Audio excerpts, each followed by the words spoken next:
Ex cheated on me and falsely accused me of rape, so I exposed her to everyone she knew. In late May 2016, I asked my crush, Kate, of 3 years out on a coffee date. 3 dates later, we made things official. For the next 7 months, our relationship felt too good to be true. We clicked on so many interests, so we hardly ever disagreed on anything. We were very open with each other, which led to an incredible sex life. We both had good jobs, so we had money to spoil one another, and our families were both enthusiastic about our relationship. In January 2017, I was accepted into my country's Armed Forces Reserve program as a combat engineer. I underwent basic training from February to late April, and was up until then the hardest thing I had ever done. There were several times I thought I wouldn't graduate, and the only thing that kept me going was Kate's words of encouragement over texts and calls. She was there when I received my BTC certificate, and never let me forget how proud she was of me. As part of my job in the reserves, I would have to go away in the summer for advanced training, between early June to late August. Kate fully supported me going 400 kilometers away to the training center and spending almost our entire summer break on work to further my military career. The summer was brutal on me. I was a social outcast from every clique that formed on our course, and was the butt of several jokes. My self-esteem plummeted through the floor, but Kate's belief in me was what made me prevail. I passed as 5th best on course, and I owed it all to her. The decline. Things between us started to sour after returning home. According to her, I wasn't as spontaneous and outgoing as before I went away. I was dismissive, took small jabs and jokes as personal insults, and would rather stay in, watch movies, and have sex instead of going out. Unbeknownst to both of us, I had developed some nasty social anxiety due to the events of the summer, and it started affecting our relationship. Nearing our 2-year anniversary in 2018, we got into a heated argument over a small misunderstanding, and subsequently broke up. I was incredibly distraught, before she texted me 3 days later and said she wanted to try and fix things. I didn't see her for 3 weeks, but we kept in touch every day, slowly mending things. When we officially got back together, nothing felt the same. Every time I talked with her, it was as if I was walking on eggshells, and it only worsened my anxiety, which in turn hurt our already damaged relationship. Then things finally came to a head at the end of July. The hurt. While in school, Kate had met a dude named John. She saw in John what she used to see in me, and they quickly became very close friends. He consoled her through our breakup and every little time I messed up afterwards. For the record, I knew of John, but never thought Kate would ever do anything with him. One night after work, we had planned for me to stay the night at Kate's place. I arrived to see the two of them chilling on the living room couch. Kate said that John had dropped by for a spontaneous visit, and he was just leaving. After John left, she became cold and distant. I slowly accepted that our relationship was dead, and asked her how things were between us. She echoed my thoughts, and we agreed to break up the next day. She said I could stay the night one last time, seeing how it was late and she was still worryful of me. From there on until she fell asleep, Kate became uncharacteristically glued to and protective of her phone. In the past, she wouldn't care if I had glanced over to catch her and her friends texting about whatever, but now she did her best to hide the screen from me. I asked her about it, and she said it was private stuff, which only raised more questions. After she fell asleep, curiosity got the better of me. I unlocked her phone, I knew her passcode, and found hundreds of messages between her and John. Messages about how she was now single, how exciting it was that they could now be a couple in public, and laughing at me about every little thing I did. I quietly sobbed as I read through each hurtful text. My crying wasn't as quiet as I thought. Kate stirred, and once she realized what I was doing, she threw a fit. I couldn't find the anger or words to combat her, so I just grabbed my stuff and left, with Kate shouting and yelling at me the whole time. It was late in the morning when I got home. I just broke down and ugly cried all night. I called in sick from work the next day, and spent it sulking in my bed. The day after, I got several angry texts from Kate's friends and family. In a bid to save her image and denounce anything I might say about her, she told anyone she knew that I had forced myself upon her that night in one last attempt to get some before we broke up, and left after the deed was done.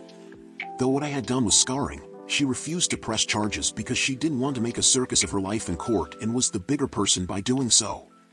I spent the next few months in fear that her allegation would have me discharged from the army and my image forever tarnished, but nothing ever happened. The revenge.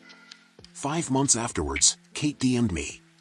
After pleasantries, she basically apologized for the whole thing, and actually admitted to faking it, though she would never publicly admit it to save her own reputation. My image, be damned.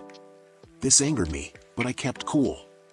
I screenshot the texts and continued talking with her. Over the next 3 months, she entered into a cycle of events as follows. Complain about a current life situation, usually about John screwing up in their relationship in one way or another, and asking for advice. Lamenting our relationship, how I never screwed up like John did, how she wished we could go back to the way things were, blah blah blah. Ignoring me because John finally pulled his head out of his ass, did some huge romantic gesture, and saved their relationship. Going on a smear campaign on social media about our relationship, employing her friends for help, knowing in full that I would see it all, and trying to bait me into an argument. It would work. She would try to turn the argument around and paint me as the bad guy, and then block me for about a month, before repeating the cycle. This happened 3 times like clockwork, and always left me burnt out and broken, but a part of me wanted it to happen. Each time it did, I took screenshots of every damning thing she said. I had a full SD card of everything I compiled before I finally decided it was time. Making several picture copies of the worst text messages I caught, I bought several manila envelopes and mailed them to everyone I thought would matter to Kate, her parents, grandparents, extended family she was super close with, best friends, work boss, co-workers, teachers, whoever I could find a mailing address for. I made sure that anyone getting the envelope would know that the texts were between me and Kate, and sent them off. Within 3 weeks, I got results. Some of the people who messaged me to shame and insult me before now apologized for their words. My favorite was from her own parents, who went on to say that they were deeply sorry about their daughter's behavior, how they raised her to be better than how she acted, and to please not pursue any legal actions. The thought had crossed my mind, but I didn't have the money nor the mental fortitude to fight a legal battle. I told them I'd think about it, and that they'd be the first to know besides Kate if I did. Kate sent me some texts as well, with things like, how could you betray my trust like that, or you ruined my life, you bastard. I didn't reply. I just read every angry text that flew in with a satisfied grin and then blocked her when they stopped. I never fully found out how badly her life was affected by my revenge, but I do know that she dropped out of school and no longer has a job. I hope John was worth it. TLDR, girlfriend cheated on me and falsely accused me of rape to cover it up. I endured her shit for a year, gathering evidence against her via text messages, and socially nuked her life. Edit, thank you all so much for the kind words of support. A lot of people have been worrying about my mental state, so I thought I'd relieve those worries. I've been seeing a therapist for 3 months now, and have made significant progress. I can't begin to explain how much I owe her for helping me regain some semblance of normalcy in my life. When your ex tells you to move out while she's on a work trip because the guy she cheated on you with is moving in, you get very creative moving out. I had originally posted this as a response to a question in our /unethical pro-life tips and was told that this would be appreciated here. Enjoy! I did this to an ex who asked me to move out while she was on a work trip and told me she was coming back with her new boyfriend. We were still together when she left. I got these little noisemakers, battery-powered ones the size of a quarter that emit sounds at just the right volume that you aren't sure if you really heard it, so quiet that 2 people could be sitting in an average-sized room and while one can barely hear it the other wouldn't hear a thing. They last ages, and fit perfectly in light fixtures and in wall outlets. I got a box of 20 of them for like $100 on eBay and got so creative all over the house, her car, I even hid them in a boat her father got her. She had a rich family and she grew up sailing. Now these little bastards make a noise at complete random intervals, could be minutes, could be hours, could take a whole day off. They cycle noises like children laughing, a dying breath as they called it, a whistle, scratching noises, some other ones I can't remember, but you get the idea. It was so unpredictable it was near impossible for someone to just figure it out. Months go by, I get a new place, get my life back up.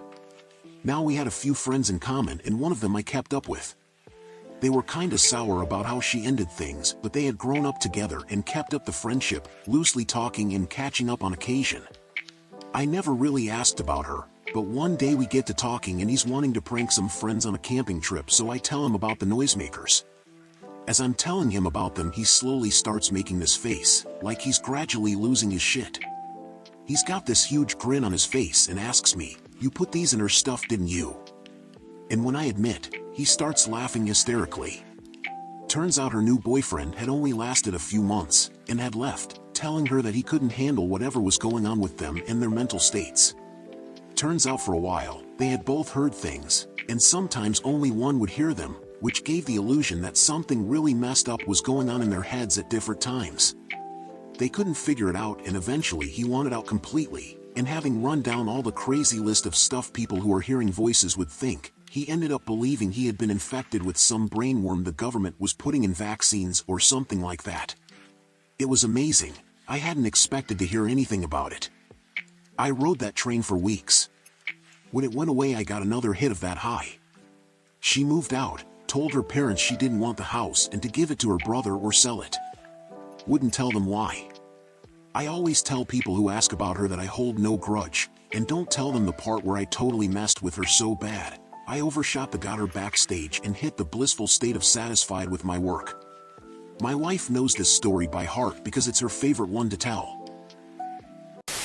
Guys, if you're enjoying this video, don't forget to click the like button, subscribe and hit that notification bell so you don't miss out on any of our videos. Also, what was your favorite story so far?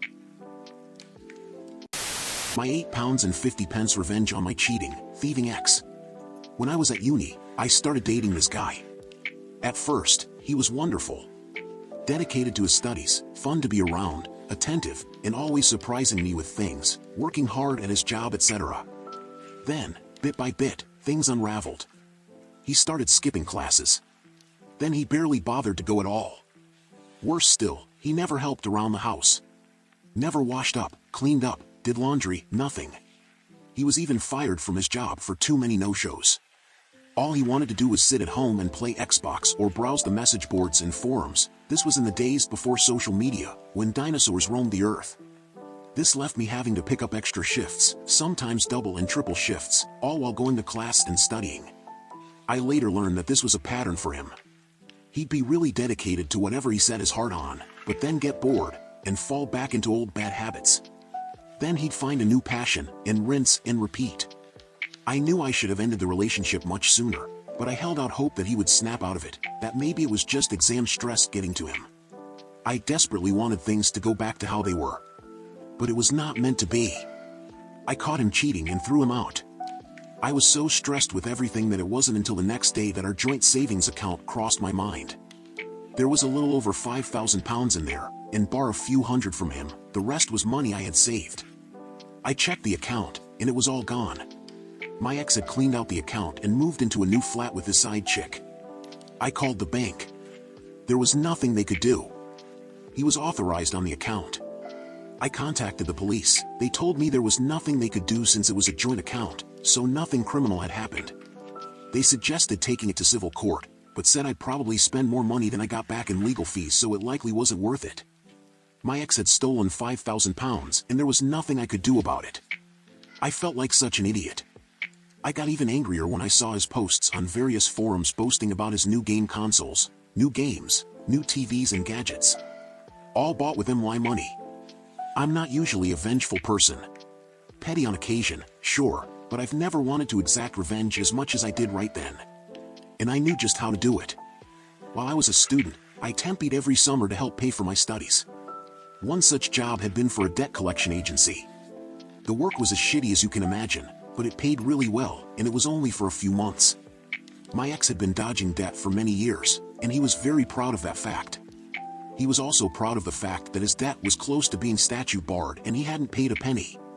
For those of you who don't know, in the UK, creditors have about 6 years to collect a debt, and then it becomes statute barred. That means the money is still owed, but creditors have no legal way to enforce payment, such as using bailiffs.